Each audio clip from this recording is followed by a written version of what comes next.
इधर मोदी जी देश को एड्रेस कर रहे थे महिला आरक्षण बिल के ऊपर। ईरान में हमारे शिप के ऊपर अटैक हो गया है।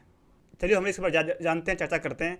ईरान 18 अप्रैल 2026 को स्टेट ऑफ हार्मज में एक इंडियन ऑयल टैंकर अपने नॉर्मल रूट पर जा रहा था, जिसमें लगभग 20 लाख बैरल तेल था।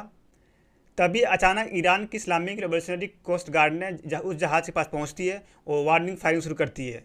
ये कोई डायरेक्ट अटैक नहीं था, बल्कि जहाज़ को रोकने के लिए वार्निंग फायरिंग की थी। उसी समय सबसे बड़ा कन्फ्यूजन ये था कि इस दिन में ईरान की तरफ से मिक्स सिग्नल आए थे। कुछ रिपोर्ट्स में कहा गया कि लिमिटेड पैसेज अलाउ है, जबकि ग्राउंड पर क्लियर इंस्ट्रक्शन नहीं थे। उसी कन्फ्यूजन में इंडियन टैंकर की सही कई जहाज़ों आगे बढ़ते रहे, लेकिन थोड़ी देर बाद ईरान ने अचानक अपना स्टेंस बदल दिया, पूरे एरिया को नो एंट्री जोन घोषित कर दिया। इसके बाद जो जहाज़ पहले से रूट्स में था उन्हें रोकने के लिए आरजीसी ने अग्रेसिव एक्शन लिया और वार्निंग शूट फायर किए।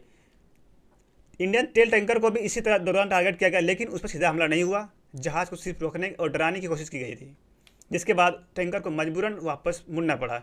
इस पूरी घटना में सबसे इंपॉर्टेंट बात यह है कि इंडियन जहाज़ को कोई गलत काम नहीं कर रहा था, ना ही वो भाग रहा था, ना ही वो इंटरनेशनल शिपिंग लाइन पे ही जा रहा था। लेकिन सिचुएशन रैपिडली बदल रही थी। ये मामला यूएस और ईरान के बीच चल रहे टेंशन में जुड़ा हुआ है। अमेरिका ने ईरान पर नेवल ब्लॉकेज लगाया हुआ है और उसके जवाब में ईरान स्टेट ऑफ हार्मज पर कंट्रोल को दिखाना चाहता है, ताकि ग्लोबली ऑयल सप्लाई पर प्रेशर बनाया जा सके। यही वजह है कि कभी पैसेज अलाउ किया जा रहा था और कभी अचानक बंद किया जा रहा था। ग्राउंड लेवल पर आईआरजीसी ज़्यादा एग्रेसिव तरीके से एक्शन ले रहा था, जिससे सिचुएशन और अनप्रिडिक्टेबल बन गई। अब नुकसान की बात करें तो अच्छी खबर यह है कि इस घटना में कोई बड़ा फिजिकल डैमेज नहीं हुआ, और न जहाज़ पर हुआ, न कोई एक्सप्लोजन हुआ, न ही कोई क्रू मेंबर्स घायल हुए। असली नुकसान ऑपरेशनल लेवल पर हुआ, जहां को रूट बदलना पड़ा और ऑयल सप्लाई टेम्पोररी डिस्टर्ब हुई और शिपिंग कंपनीज में डर का माहौल बना है। सबसे बड़ी बात जो सोशल मीडिया पर दिखाई जा रही है, जैसे जहाज़ में आग लगना होना या पूरी तरह अटैक होना, वो सब गलत है और भ्रामक है।